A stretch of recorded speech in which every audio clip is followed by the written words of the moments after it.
Hey guys, it's Carrie the Paper Monkey. I was sitting here working on my summer journals, and I told you guys that I was going to bring you in for more of the process, and I thought to myself, well, Lord, you don't even have the camera turned on and you're doing all this. So I said, let me turn the camera on for a few minutes at least so I can show you what I'm doing. It's not going to be a long video, but I did want to show you a couple of things. Now, this is certainly not for people who are much more experienced than I am, because I'm not going to be telling you anything that you don't know. But if you still want to hang around, please do so. I'm always down for people kind of hanging out and us just getting to chat. So anyway, one of the things that I did for this journal, I'm going to make two different types of journals. I have two of the same book, okay? One of them is going to be a sewn-in signature. I'm thinking 2 signatures. It may wind up being 3. Okay, let me see if I turn this light off. If I don't know if that makes it any better. Still kind of shadowy. Anyway, let's try something here.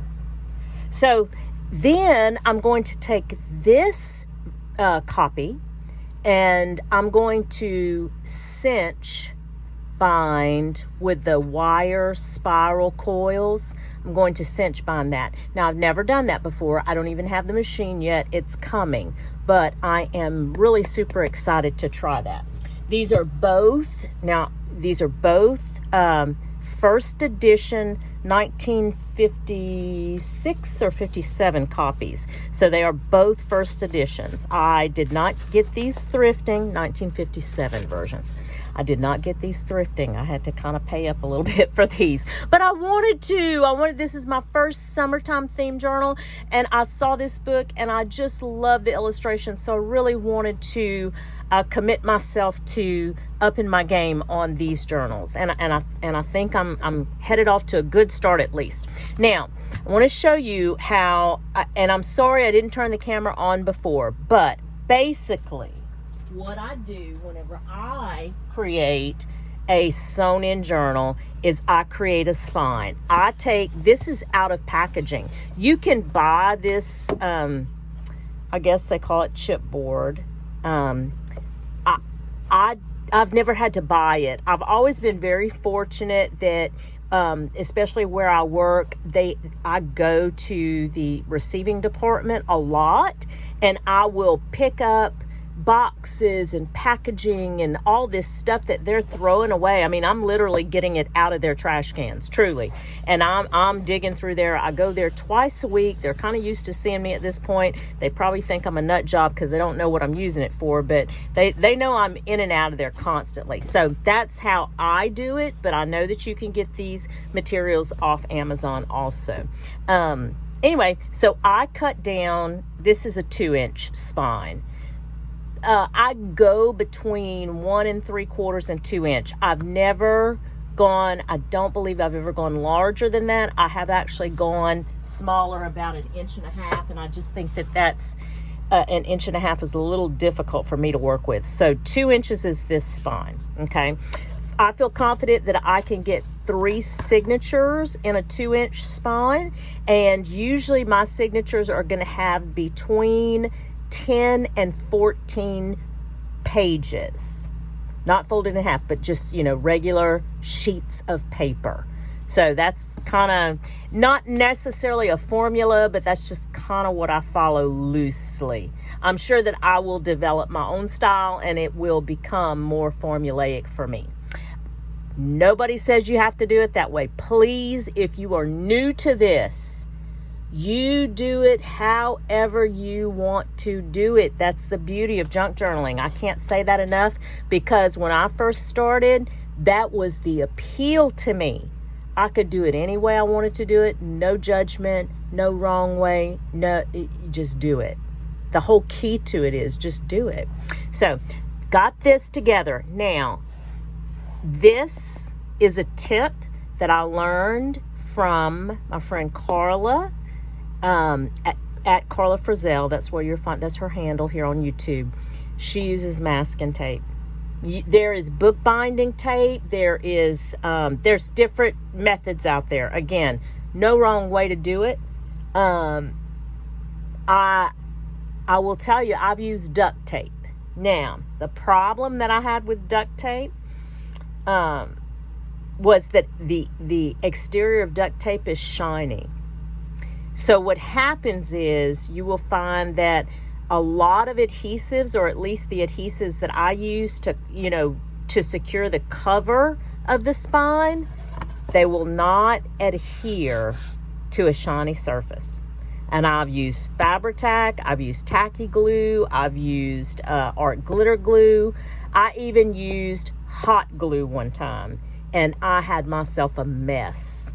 So it took not once, but twice of me using duct tape for me to learn my lesson. So I stopped using duct tape. I use masking tape, and it never fails. I'm telling you, it's never failed me yet. So thank you, Karla, for that tip. If you watch this, thank you so much. Now, in my first video, I talked about how this book, this particular one, had some water stains, and you can see them here, and how I wanted to cover that up.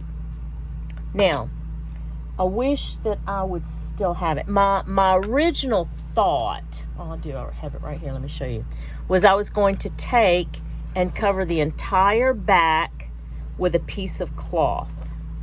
And I could certainly still do that. My issue was this right here.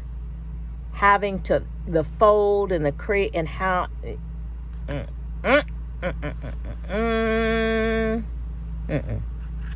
I just didn't want to, I didn't want to deal with all that. So I said, what's the next best thing? And I'll show you guys what the next best thing is. Homemade washi. I love this stuff. Again, there are, listen, just go out on the YouTube search bar, type in handmade washi, homemade washi, fabric washi. You're going to come up with at least a squillion YouTube videos. Squillion is a denomination that my friend Bonny at Bonny and Clyde came up with, so I use it now. But it's a lot. It means there's a lot. There's a lot of videos out there that talk about and show you how to do this. But basically, I take, and we can make some together. This is two-sided carpet tape. Got it at Walmart. Picked it, put it on my pickup list. And this is about 1.5 inches. That's it. Now, I have some that's wider. I don't like it. I don't like to use it. I think it's too wide. I think the other one is 2.25 inches, maybe even a little wider than that. I don't know, but I didn't like it. I like this. Now, I'm going to tell you what I do. This is how I do it. And again, do it whatever's comfortable for you. Okay. So I generally will cut 12-inch strips. And I'm going to tell you something. I just need it. I just, like, for example, this that I've already made here is enough for the book that I have. But since I already have what you see here, all these strips cut, I'm going to go ahead and I'm just going to make, a couple of more. I mean, just so I'll have a little stash, right? So, now another tip. Let me tell you this, another tip. I do not like to use my Tim Holtz scissors to cut adhesive things like tape because they get gunky, and I like to, I want to keep my Tim Holtz scissors for a long time. See how there's adhesive on this? Now what I'll do in just a little bit, I'll take an alcohol swab and I'll kind of clean it off, or you can take Goo Gone or whatever it is you have, but I just use an alcohol swab. And I'll clean the blades, I'll let them dry, and then I'll close them up and put them up. That's how I do it. Okay, so I've got all, like I said, all this extra material here. And as we're going through, if I find that it's too wide, and sometimes it, just depends on the look that I'm going for, I will cut them down as I'm working. And watch. I just make sure that my first one goes over all the sides, okay? And we'll get into why in just a minute. I'm going to show you why in just a minute. So I'm going to take, this is just some some of my honey's jeans. He was throwing them out. They were, you know, full of holes and, I mean, had seen better days. We washed them. I cut them up. That's what I'm using right now. Yeah, I'm repurposing everything I can get my hands on. See, this is kind of raggy. So what I'm going to do, because I want this particular look to have the pinked edges, I am going to cut them like that. Now, I had this, as you can see, is some eyelet, and I think what I'm going to do is I'm going to use this piece of eyelet on this one. Let's see. It's not very long. See how I told you I wanted to make sure that it goes over, okay? I wanted to make sure, like this one, this finished one. You see how much this goes over on the edge? And I'll show you in a minute why. You can do this with any scrap. You see how uniform these are cut? You don't even have to do that, no. You do not have to have them uniformed in any way at all. You can have them zigzagged. You can have circles, whatever it is you want to do that, okay? You do not have to do it this way. Let's see, I feel like I'm missing something here. Oh, I know what I did. Nope, do that and that. No, I did it right. Okay. All right, then we'll go back. And again, I'm just following like a line here. You don't have to do that. You don't have to do that. It's just the way I'm doing it. You know, the randomness sometimes is more beautiful than the structured a lot of the times, you know. See, I'm out here. So I'm just going to cut a couple of more here. Let's see. We'll do that. And, oh. Let's see. Oop, I think I have some cut, huh? Oh, no, look. I have this. Well, you know what? I'm going to use this. You see what I mean? Just random. Because that is different than that. And that's okay. That is perfectly okay. We will go here. And make this a little thicker. Okay, and then we'll I have to cut this on this side. I hope everybody's doing well today. I am. We got, this weekend, we got a ton. Look, I don't even have to cut this. Watch, I'm gonna show you. We got a ton of tomatoes out of the garden. A stock pot full. Let me say that. Okay, it was huge. I prepped them, cut them down. I'm making a homemade spaghetti sauce. It's cooking in there now. It's simmering. Oh, it smells so good. I'm gonna, of course we'll have some, but I'm gonna try and freeze it and see if it freezes. Okay, this is my next step for this. I'm gonna turn this over, okay? And just like anything else, I'm gonna burnish this down to make sure I have a good adhesion on that side of the tape, right? This is one of the funnest projects because it is so instant gratification. And it's so quick and simple. And you can do it literally with scraps, with absolute scraps. Now, I've already burnished all this down, so I'm going to show you what I'm going to do. I have these pinking shears, okay? So the reason that we overlay the tape is so that we can trim, watch, we can trim the edges and give them a uniformed finish on either side, or on all the sides actually, top, bottom, and sides. That's why we, and And you can leave that like that if you want. I'll just trim it up a little bit. I'm just going to turn it. And just continue down the side. Okay.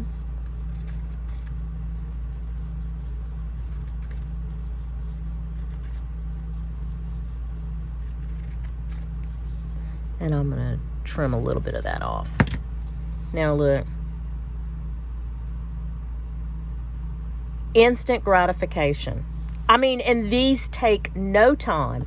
And then what I'll do after I line this, I'll have leftovers, and you'll see as we progress and work through this book, as I'm putting pages together, and especially the elements on the pages or on the tucks or even the tags and stuff, I'll use pieces of this tape as embellishment. So it's, you know, it's a little matchy, but I'm not going to waste it. Now, I may not use all of it, and that's okay. I'll have it for other projects, because the colors, the primary colors in this washi tape, fabric tape, is really can be used in a lot of different projects that I work in. Go ahead and leave that. We'll go ahead and cut this, but you see how quick this goes. It's absolutely... I mean, I always say this, really and truly, and I do mean it. If I can do something like this, really anybody can do this. You should not feel limited at all. See? Okay, I already have one done here. So I've got 3 custom fabric washes done. Now, if you wanted to go through, again, the possibilities are endless in this kind of embellishment. If you wanted to go and glue buttons on here, you could do that. You wanted to, charms, it's just, the possibilities are endless. Now, you can also take this and repurpose that if you want to. I will not be doing that. So please, if you get squeamish about throwing things away, hide your eyes, okay? I just don't have room for stuff like that. I'm sorry. I know we're supposed to be repurposers. I'm so sorry. Okay, the next thing that I want to show you is the book itself, book pages. Let's talk about book pages. I wish I would have come across this sooner and whenever I first started putting journals together. So hopefully this will be helpful to someone. One of the first things that I do whenever I take book pages apart, and I'm sorry for the reach, guys. I'm trying to find my Post-it notes. I always keep a stack of Post-it notes handy. Okay, I just get these at the Dollar Tree, and I'll go through, and I should have done this before. Hold on a second. Okay, now, so what I do, guys, is this. I take my Post-it note, I number 1 through 24. Usually that is the amount of pages front and back in a little golden book. Now, I think, but don't quote me on this, there may be some of the originals where that's not the right number, but 99% of all the ones I've ever done have been 24 pages. So I go 1 through 24 on each Post-it note, okay? I take the Post-it note. This is my way to ensure that I have the story in sequence. That's why I do this. Some people will just write very lightly with pencil on the page itself. I don't trust myself to do that. And because I'm always scared, especially with these older versions, like I said, this is a 1957 version, the pages may be crumbly, and I'm just concerned that if I start to erase something, I'm going to cause a hole or a rip or a tear. So that's the only reason. So I number them, and then I place, here's another tip, I place the Post-it kind of in this area of the book, because I'm going to wind up cutting off this side, and I don't want to catch the Post-it. It really wouldn't matter if I did, but just to say, I know I'm going to cut off probably about 1/2 inch off this side. Some people don't do it like that. I get it. Some people like to fold the pages. Totally, again, junk journal, your preference, no wrong way. So here's another tip. When you go to sew in pages, you can sew them in just like this. But because this book and the paper, it's older, you're going to take the chance of it not lasting because it's, you know, paper disintegrates over time. It wears it. So in order to ensure more stability in the seam itself, I use coffee dyed paper and I glue it to the seam. Okay. Now, I wish that I would have gotten that tip a long time ago. And it's not been that long ago, probably, I don't know, 6 months ago maybe, did I see Kelly at Root Pursuit, that's who I saw do it, use coffee dyed paper. I have used all kinds of things. I have used washi tape. That was a mistake, because you have to remember what happens is anytime, let's open this up and I'll show you. Anytime that you add something to a page, you're causing bulk. It may not seem like a lot, and it's not, until you bulk this, bulk that, bulk this, and then you put them together, and what happens is your pages start to stack like this. They grow out, and then you have even more to cut off. So just be mindful of that. It took me a while to really understand what bulk could do. So with that being said, I take, and I usually, what do you think this is? Is that, let's see how much this is. Oh, that's in centimeters. Thank you. Here we go. So that's 1.25 inches. I'm going to do 1.5 inches. 1.5 inches is probably too much, because then it's going to come over. Yeah, I'll just do, a little bit more than that, and I'll show you. Well, you know what? I need to do it this way, because then I'm not going to lose so much of the page, huh? This is coffee dyed paper that I created. Coffee dyed paper is really easy to do. And I like doing it. I think it's a lot of fun. Of course, if you don't know, I love coffee anyway, so that is, so basically I'm just going to do this, right? But I will tell you, one of the things that I thought I would try this time is actually, let me do this real quick. I thought what I would try this time is just giving a little, just scoring just a touch before I put my glue down. Just to kind of help, because it gets a little wonky. It can get a little wonky, you know. Not that you're really not gonna see it. It's just an added touch, I think. You know, it doesn't hurt anything. And so then I'll just I take my Scotch glue. I glue it. I set the page to the side, and I let it dry. I just make sure that it's dry. And then I'll do all the pages. That's part of my prep process. So, I just have found that this copy paper that is tea dyed or coffee dyed lends itself better than washi tape. Washi tape will make it more secure, but you're going to have so much bulk built into that you're going to cut off more and more of the page, and that's what I wanted to try to avoid. So, okay, we're going to leave it there.